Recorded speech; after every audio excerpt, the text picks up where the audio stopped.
Hello বন্ধুরা, আজকে গিয়েছিলাম ডলিস মোমো খেতে। আর একটা কাজে গিয়েছিলাম, মার জন্য রিপোর্ট করতে দিয়েছিলাম পপুলার ডায়াগনস্টিক সেন্টারে। তো সেখানে থেকে আরেকটা জায়গায় যাওয়া লাগছিল রয়্যালের মোড়ে। তো ওখান থেকে আসার পথে ভাবছিলাম যে দেখি একটু ডলিস মোমোটা কখন ট্রাই করিনি, দেখি একটু কেমন লাগে। বাইরের লোকাল মোমো তো খেয়েছি, তো আজকে আসলাম। এই মোমোটা কিন্তু বেশ দারুণ একটা মোমো। আর এদের মানে আসলে বাইরের মোমো আর এখানের মোমো অনেকটাই ডিফারেন্ট। দাম একটু বাইরের থেকে তুলনামূলক বেশি, তবে খেতে কিন্তু বেশ স্বাদ। আর দেখেন এই যে এদের মেনু কার্ড, এই যে মেনু কার্ড দেখাচ্ছে। আর ভিতরের ইনডোরের যে ডিজাইনগুলো, যে আর্টগুলো দেখতে কিন্তু বেশ দারুণ। আমার কাছে কিন্তু এক কথায় বেশ সুন্দর লাগছে।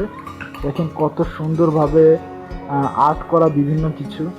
আর এই যে আমি এখন খেয়ে যাচ্ছি, ঠিক আছে। আর আমার পাশে আরও দুই তিনজন আছে, আমার ভাই আছে, আমার বউ আছে, আমার মেয়ে আছে, ওরাও ট্রাই করবে। তা সবার আগে আমি ট্রাই করে দেখতেছিলাম। আর এই যে দেখেন, এই যে ওরা বসে আছে, এই যে।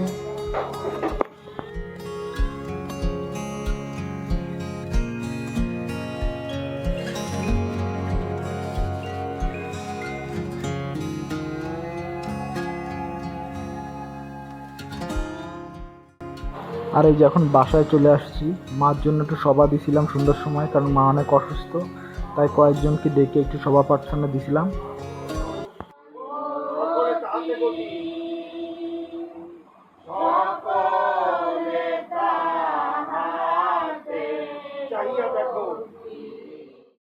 সবশেষে একটা কথাই বলি, আমার মা অনেক দিন ধরে বিছনাধারা হয়ে গেছে, অসুস্থ, স্পাইন টিবি হয়েছে।